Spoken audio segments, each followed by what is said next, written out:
নমস্কার বন্ধুরা, আমার নাম বিশ্বরঞ্জন পাল। আমি একজন রিটায়ার্ড হাই স্কুলের টিচার। এখন আমি টিউশন পড়াই ছাত্রছাত্রীদের।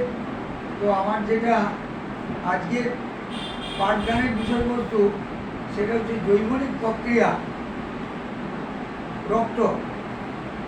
রক্তটা আমাদের দেহের একটা তরল যৌগল। আমাদের দেহে 10 রকমের যৌগল আছে, তার মধ্যে রক্তকে বলে তরল যৌগল। কারণ রক্ত যেহেতু দেহের এক স্থান থেকে আরেক স্থানে পরিবাহিত হয়, এটাকে বিজ্ঞানীরা নামকরণ করেছেন ভ্রাম্যমাণ কলা। কারণ যদিও রক্তের উপাদান দুটি, রক্তরস ও রক্তকণিকা। রক্ত সম্পর্কে বলতে গেলে আমাদের প্রথমেই যে রক্তের সংখ্যাটা বলতে হবে। রক্ত এইসব লবণাক্ত পারগম্যিক তরল যৌগরা, এটা প্রথমে আগে বলতে হবে। এবং রক্তের উপাদান দুটি, রক্তরস ও রক্তকণিকা।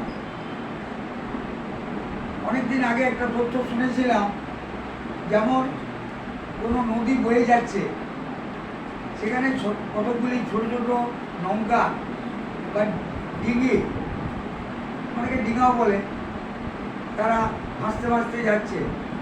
আমাদের দেহ রক্তেরও সেরকম রূপ, দেহের এক স্থান থেকে আরেক স্থানে পরিবাহিত হয়। যার জন্যে বিজ্ঞানীরা নামকরণ করেছেন ভ্রাম্যমাণ যৌগরা। আমাদের প্রথমেই রক্তের সংখ্যা বলে দিলাম।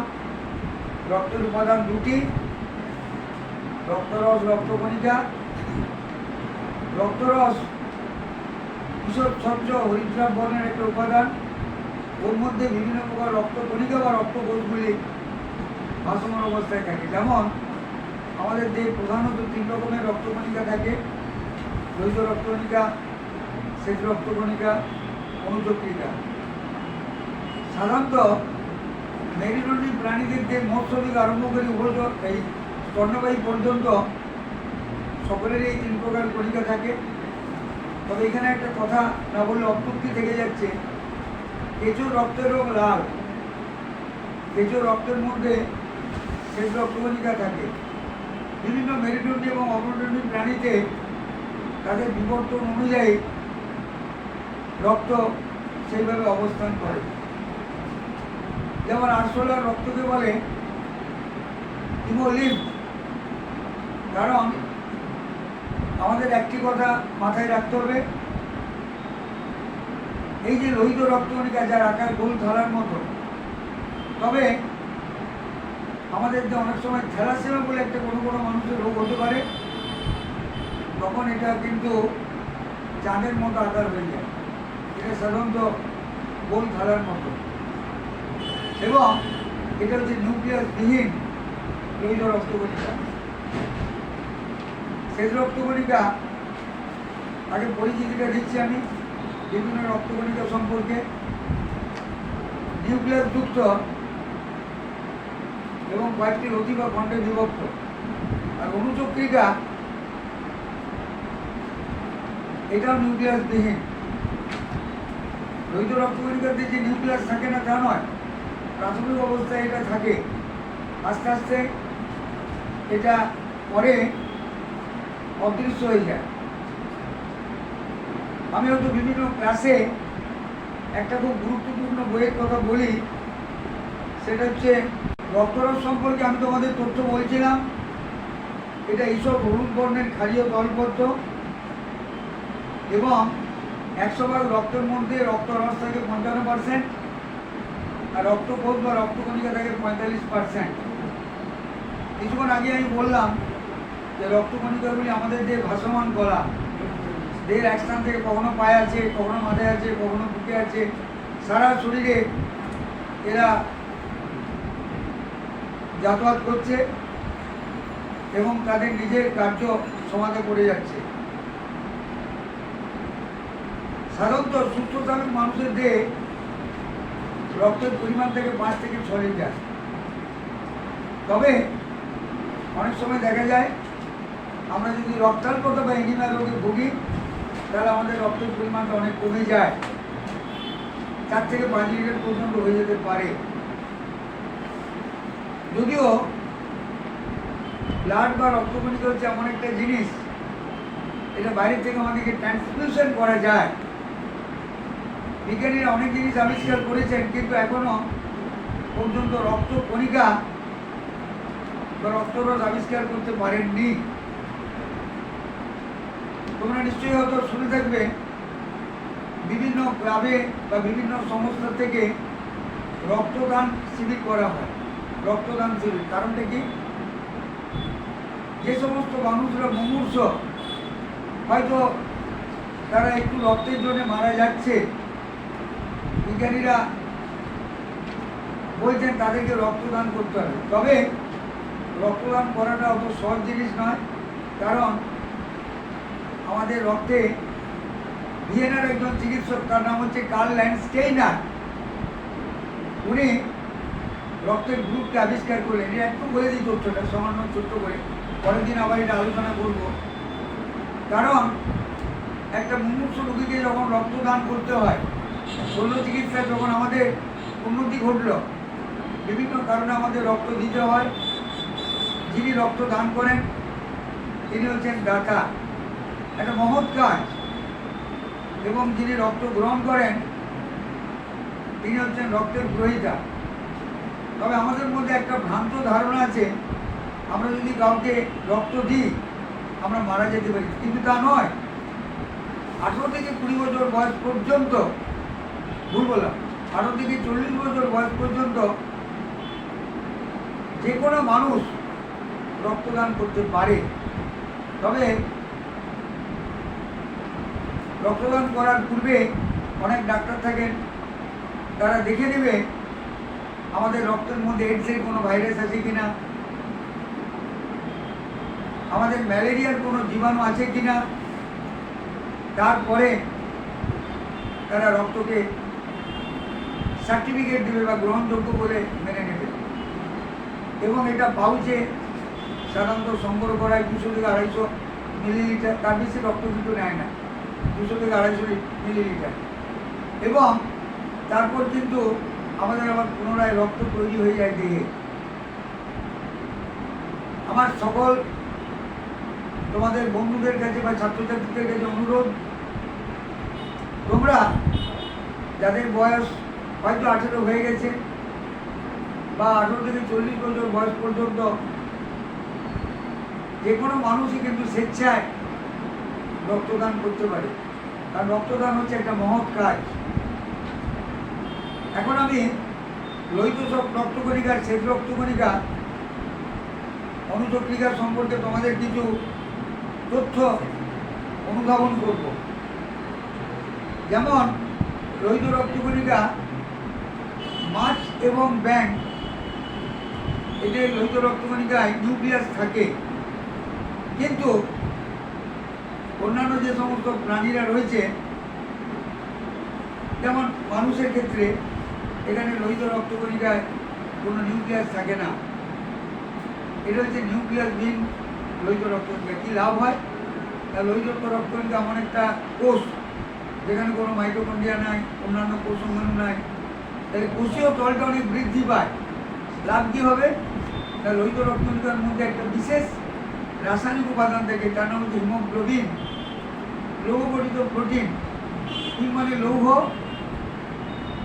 আর গ্লোবিন কথার অর্থ হচ্ছে প্রোটিন। এবং সাধারণত আমাদের দেহে এই রক্তের পরিমাণ কমে গেলে আমরা নানান রকম রক্তাল্পতাতে ভুগি। যেমন বিজ্ঞানীরা আজকে 13 প্রকারের অ্যানিমিয়া আবিষ্কার করেছেন। Normocytic anaemia, aplastic anaemia, sickle cell anaemia, বহু রকমের রক্তাল্পতা রোগ আবিষ্কার করেছে। যেমন থ্যালাসেমিয়া রোগের সম্পর্কে যখন তোমরা জানবে, এই থ্যালাসেমিয়া রোগটা হলে সাধারণত শিশুটার সমাজ বয়স থেকে সে জানতে পারা যায়। এবং এই রোগটা কোথা থেকে আসছে, এটা আইদার পিতা মাতা বা তাদের জেনারেশন থেকে আসছে। এবং বিজ্ঞানী এটা নাম দিয়েছে হিমোলাইটিক অ্যানিমিয়া। রুগীকে বারে বারে রক্ত দিতে হয় এবং সেই তার রক্ত দেওয়ার ফলে তার দেহে লোহা জমতে থাকে এবং সেই পেশেন্টটি স্বল্প আয়ু হয়, 28 থেকে 30 বছরের মধ্যে মারা যেতে পারে। থ্যালাসেমিয়া রোগটা সারা পৃথিবীব্যাপী এখন একটা মারাত্মক রোগে দাঁড়িয়ে গেছে। কি করতে হবে আমাদের? বিবাহের পূর্বে যে মেয়েটির সাথে যে ছেলেটির বিবাহ হবে ব্লাড পরীক্ষা করে দেখতে হবে। এটাকে বিজ্ঞানের নাম দিচ্ছে ইলাইয়া টেস্ট। এবং সেই রুগীকে বারবার রক্ত দেওয়ার ফলে তার দেহে লোহা জমতে থাকবে এবং চিলোসিস পদ্ধতিতে যদিও লোহাকে অপসারণ করা যায়, কিন্তু বারবার অপসারণ করলে আমাদের হৃৎপিণ্ড, আমাদের লিভার বা যকৃৎ এবং ক্লাস 10-এ যে পড়বে অন্তঃকরা গ্রন্থিগুলো নষ্ট হয়ে যেতে পারে, নষ্ট হয়ে যায়, পারে না, নষ্ট হয়ে যায়। যার জন্য আমাদের লোহিত রক্তকণিকাটা হচ্ছে আমাদের সবচেয়ে একটা গুরুত্বপূর্ণ আমাদের কাছে বিষয়বস্তু। তোমরা আমাদের যে সাঁতরার বই রয়েছে সেখানে যে ছক দেওয়া রয়েছে, যে প্রোটিন পদার্থ থেকে অজৈব পদার্থ, সোডিয়াম, পটাশিয়াম, ক্যালসিয়াম, ম্যাগনেসিয়াম ইত্যাদি। জৈব পদার্থের মধ্যে থেকে protein, serum albumin, serum globulin, prothrombin, fibrinogen, এই সেট 2 প্রকার রক্ত তঞ্চনে সাহায্য করে। প্রোথম্বিন এবং ফাইব্রিনোজেন। প্রোটিন মেইন নাইট্রোজেন গঠিত পদার্থ, urea, ammonia, uric acid, creatine, creatinine, xanthine, hypoxanthine. আর শ্বেত রক্তকণিকা বিজ্ঞানীরা তাদের গঠন অনুযায়ী দুটোকে ভাগ করলো: দানাযুক্ত শ্বেত রক্তকণিকা, দানাবিহীন শ্বেত রক্তকণিকা। দানাযুক্ত শ্বেত রক্তকণিকাকে বলে গ্র্যানিউলোসাইট আর দানাবিহীন শ্বেত রক্তকণিকা বলে অ্যাক্টিনোসাইট। যদিও দানাযুক্ত শ্বেত রক্তকণিকা আবার 3 রকম: নিউট্রোফিল, ইওসিনোফিল, বেসোফিল। আর দানাবিহীন শ্বেত রক্তকণিকা মনোসাইট এবং লিম্ফোসাইট। আর তারপর তো অমিতক্রিয়া রয়েছে। তাহলে আমরা রক্ত সম্পর্কে আরও কিছু তথ্য তোমাদের পরিবেশন করব। যেমন রক্তরসের কাজ। রক্ত 3 রকমের: রক্তকোষ বা রক্তকণিকাকে বহন করে নিয়ে যাওয়া, পুষ্টিদ্রব্য, হরমোন, উৎসেচক ইত্যাদি পরিবহন করা। লোহিত রক্তকণিকা সাধারণত উৎপন্ন হয় আমাদের দেহে ভ্রূণ অবস্থায়, ভ্রূণের ভ্যাসকুলাস অঞ্চল থেকে। জন্মের 1 মাস পূর্বে যকৃৎ ও প্লীহা এবং জন্মের পর লাল অস্থিমজ্জা থেকে এটা উৎপন্ন হয়। এবং লোহিত রক্তকণিকা আমাদের দেহে সাধারণত বাঁচে 120 দিন। কিছুক্ষণ আগে আমি বললাম যে আমরা রক্ত দিই বা না দিই তাতে কিছু এসে যায় না, কিন্তু আমাদের লোহিত রক্তকণিকা 120 দিন পর মারা যাবে, এইটা একটা ধর্ম। এবং লোহিত রক্তকণিকাতে কোষীয় উপাদান থাকে। প্রোটিন নির্মিত কোষ ঝিল্লি, পর্দা বিস্তৃত ধাত্রে প্রোটিন, লিপিড ইত্যাদি থাকে। শ্বাসবায়ু পরিবহন করা, রক্তের অম্লত্ব, খারত্ব সমতা বজায় রাখা, রক্তের সান্দ্রতা বজায় রাখা, এই কাজগুলো লোহিত রক্তকণিকা করে। তারপরে আমরা আসছি শ্বেত রক্তকণিকা। তোমরা বই থেকে লোহিত রক্তকণিকা, শ্বেত রক্তকণিকা, অমিতক্রিয়ার চিত্র অঙ্কন করবে, পরিচিতি হবে।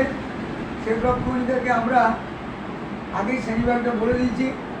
এতে নিউক্লিয়াসটা যারা দানাযুক্ত কয়েকটি লতি বা খণ্ডে বিভক্ত। প্রতিটি শ্বেত রক্তকণিকা লাইপোপ্রোটিন নির্মিত আবরণে আবৃত। সাইটোপ্লাজম দানাযুক্ত বা দানাবিহীন হয়। তবে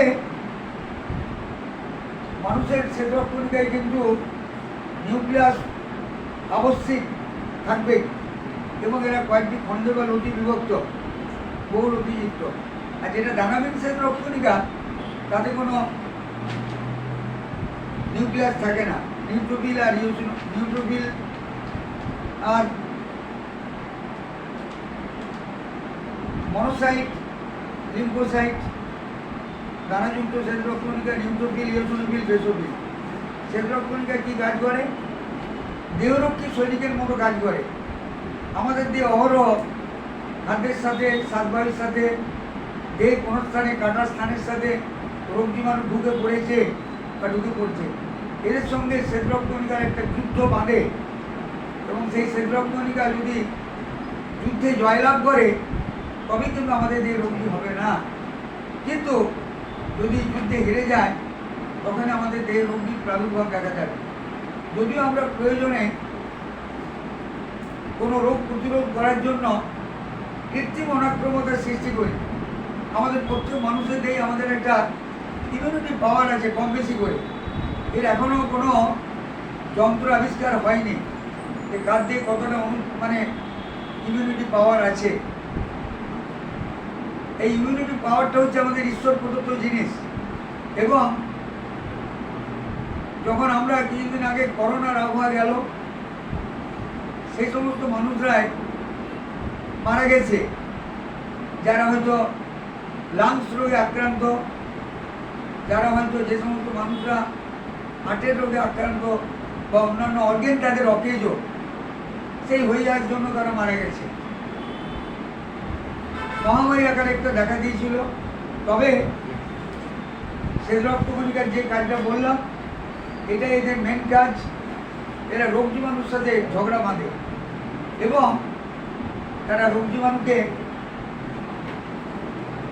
তাদের শরীরের মধ্যে এনগাল্ভ করে। এবং এখানে একটা কথা মাথায় রাখবে, আমাদের দিয়ে যদি বলে অ্যামিবা শব্দের একটি কোষের নাম নেব, তার উত্তরটা হচ্ছে শ্বেত রক্তকণিকা। আর শ্বেত রক্তকণিকা সবসময় ঘনপথ বিস্তার করে রোগ জীবাণুকে নিজেদের শরীরের মধ্যে এনগাল্ভ করে এবং একটা ঘরের সৃষ্টি করে, যে ঘরটার নাম হচ্ছে ফ্যাগোসোম। এবং এই ফ্যাগোসোমের মধ্যে যে রাসায়নিক উপাদানটা তৈরি হয় তার নাম হচ্ছে রাসায়নিক উপাদানটা, যার জন্য এরা ঝগড়া বাঁধে, অ্যান্টিজেন। শ্বেত রক্তকণিকার মধ্যে যে উপাদানটা থাকে তার নাম হচ্ছে অ্যান্টিবডি। এই অ্যান্টিজেনের সাথে অ্যান্টিবডি ঝগড়া বাঁধলে তবেই যে শক্তিশালী হবে সেই জয়লাভ করবে। অনেক সময় রোগ জীবাণু শক্তিশালী হতে পারে, আবার অনেক সময় শ্বেত রক্তকণিকাও শক্তিশালী হতে পারে। যাই হোক, এইভাবে কিন্তু আমাদের শ্বেত রক্তকণিকার কাজ শেষ করলাম। অনুচক্রিকা